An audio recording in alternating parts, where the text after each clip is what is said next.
Hey guys, it's Sean here with a review of the new movie Aquaman. The only way to stop this war is for you to take your rightful place as king. It feels like it's been a really long time since we've had a great DC movie to talk about, because the less we talk about Justice League, the better. But James Wan's Aquaman is truly a step in the right direction for the entire DC franchise. Even as a standalone film, totally detached from the DCEU, it is an epic and fun blockbuster that I think everyone's going to be able to enjoy, and fans of the comics are going to be really dialed into what the franchise does.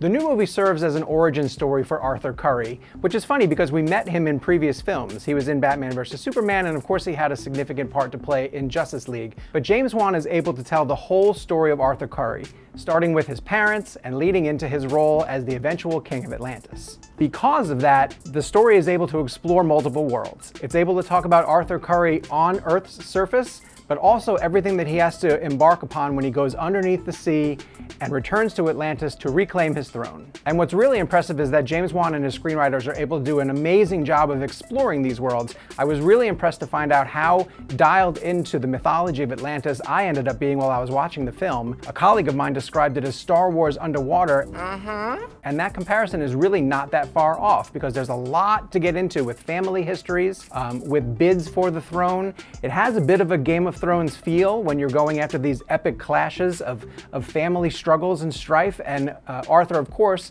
finds himself immersed in all of this. One thing that I think is super important to stress is that James Wan has figured out how to create totally believable underwater sequences. I thought this was a really big concern going into Aquaman because I didn't know how the action was going to look underneath the water, and obviously for this character, it's super important that you believe the fact that he's swimming through these locations, battling underwater, riding on seahorses, and clashing with King Orm using weapons underneath the water. If it doesn't work visually, then it could tank the whole movie, but Wan and his team figured out a perfect way to do it, and the visuals are seamless.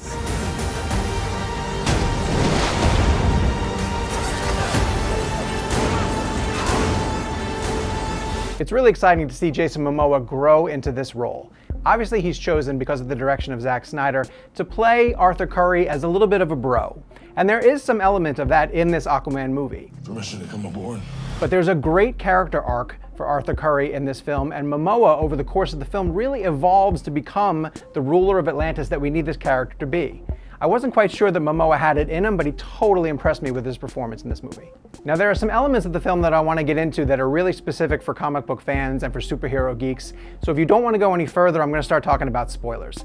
If you are going to bail out now, I just want you to know that I really enjoyed Aquaman a lot. I think James Wan was the perfect hire for this film, and even though he's known for his horror films, he took a big swing for the fences with this blockbuster and connected more often than he didn't.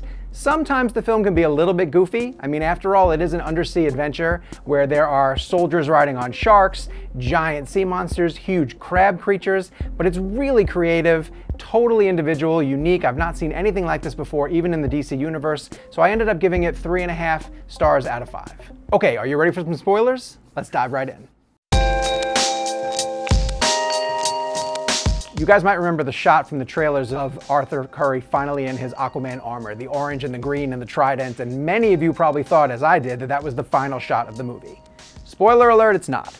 There's plenty of action with him wearing the armor, and it actually looks so cool. And when I had a chance to talk to James Wan during the Aquaman press day, he talked about how challenging it is to make Aquaman's traditional costume look really cool. It has some armor elements to it. It's really flexible. It looks like a great costume, very similar to what Batman or Superman has in the Justice League, an improvement over his Justice League look, which kind of looked dull and a little bit boxy. This is sleek, and it's amazing, and it looks really great, and there's a whole third act action battle sequence of Arthur in the traditional Aquaman costume that I think is going to blow DC fans away. Speaking of the third act, a lot of these superhero films build to a messy CGI culmination battle where you sort of lose the details and it just becomes, cartoon graphic fighting against cartoon graphic. Well, I knew you didn't bring me back because you like me. I don't. Not. That is not the case in Aquaman. James Wan has really built an amazing battle sequence that ends his film, which is multiple armies coming together to fight, and Aquaman sort of having to be in the middle of this battle, separate some of the major tribes of Atlantis, but also bring some of them together. And it's really worth seeing everything that he's come up with in that huge battle on the biggest screen possible, then I'm actually going to argue that you go see it in IMAX. Believe me, James Wan fills every inch of his screen with something creative and unique and different in his undersea kingdom, so I absolutely think you need to go see it in an IMAX screen. I know DC fans, you want to know how this connects to the bigger DCEU. And the answer is that it really doesn't. It makes references to things that have happened in other DC films, but unlike Justice League, it doesn't feel the need to set up multiple stories or to service multiple characters. It's truly just a solo, standalone Aquaman movie. And truthfully, I think that the movie benefits because of that. It's able to focus its story on Aquaman and the characters that are important to his world and his story. There isn't a huge tease at the end of the movie that brings in other Justice League characters. It doesn't force these connections to the DCEU. So basically, Warner Brothers and DC are not chasing after that interconnected world that Marvel Studios has. And I think that that's really smart. Let the Aquaman movie just be an Aquaman movie, and because of that, I think it's successful. Redheads! You gotta love them! If you want to read my full Aquaman review, head over to CinemaBlend right here. If you're going to theaters to see the movie yourselves, be sure to come back to the comments section and tell us what you thought about it. And for more DC content and all things superhero, hit the subscribe button down below.